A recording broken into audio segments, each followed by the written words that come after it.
উপদেষ্টা এবং ডাক্তার পল্লব কুমার সেন একটু দাদাকে কিছু কথা বলার জন্য অনুরোধ জানাই। সমকাল শরীর সমাবেশের সভাপতি আবু মোতালেব মানিক ভাই সহ সাংগঠনিক সম্পাদক সঞ্জু দাদা সহ আমি এখানে উপস্থিত রয়েছি। কম্বল বিতরণের লক্ষ্যে আমরা আজকে উপস্থিত হয়েছি।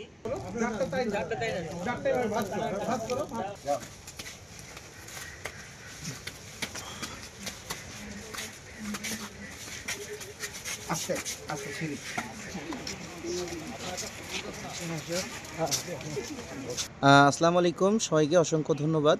সমকালকে বিশেষ করে অনেক অনেক ধন্যবাদ। সমকাল শরীর সভাপতি থেকে শুরু করে যারা মান্যগণ্য কর্মকর্তাবিন্দু যারা আছেন প্রত্যেককে ধন্যবাদ। আসলে কতটা বড় মনের মানুষ হলে এগুলো করা যায় এটা আসলে সৃষ্টিকর্তা প্রদত্ত, এটা বলে প্রশংসা করা যাবে না। তবে সমকালের জন্য অনেক অনেক দোয়া থাকবে এবং অনেক অনেক যারা এসছেন এখানে প্রত্যেকের জন্যই দোয়া থাকবে এবং সবাইকে অশেষ ধন্যবাদ। খুব ভালো লাগছে আমাদের কম্বল পেয়ে।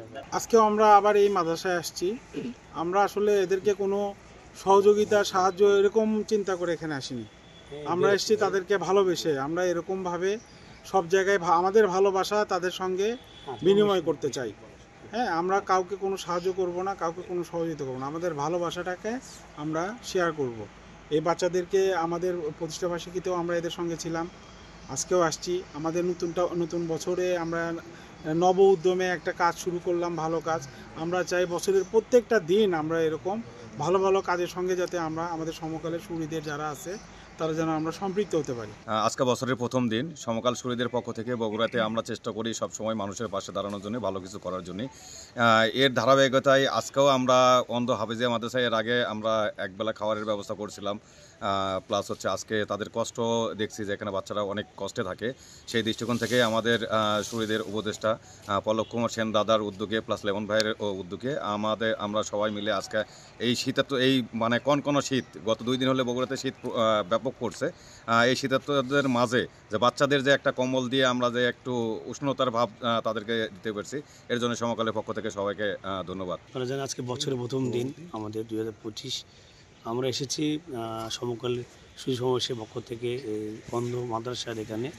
এর আগেও আমরা তাদেরকে আমাদের সুসমাবেশ জন্মদিন উপলক্ষে আমরা কিন্তু এখানে একসঙ্গে আমরা কেক কেটে আমরা উদযাপন করেছিলাম। আজকে আবার শীতার্তদের মাঝে আমাদের উপদেষ্টা মন্ডলীর পক্ষ থেকে আমরা শীতের উপহার দিয়েছি। আমরা সবসময় আমরা চাবো যে অসহায় মানুষগুলো আছে তাদের পাশে আমরা থাকবো এবং আমরা এইভাবে ভালো কাজগুলো করে যাব। ধন্যবাদ। আমি জানতাম না যে অন্ধ মাদ্রাসা আছে। এদের মধ্যে একজন আছে যার 2 চোখের অপারেশন আমি করছিলাম। তো আমি সেদিন দেখছি যে এরা অনেক ট্যালেন্ট, মানে আমি যখন ওটিতে ঢুকি কথা না বললে ওরা বুঝতে পারে যে আমি আসছি। অনেকবার চেষ্টা করছি তাকে বোকা বানানোর জন্য, আমি পারি নাই কখনো। তখনই আমি জানি যে এরকম একটা মাদ্রাসা আছে, কিন্তু আজকে প্রথম আমি এখানে আসলাম। আশা করি এরা ভালো থাকবে। যদি পরে আমরা আরও কিছু করতে পারি তাহলে ভালো লাগবে। অন্য মানুষের পিছনে তো অনেকেই দাঁড়ায়, এদের পিছনে হয়তো অনেকেই দাঁড়ায় না। আমরা চেষ্টা করবো আরও ভবিষ্যতে কিছু করার জন্য।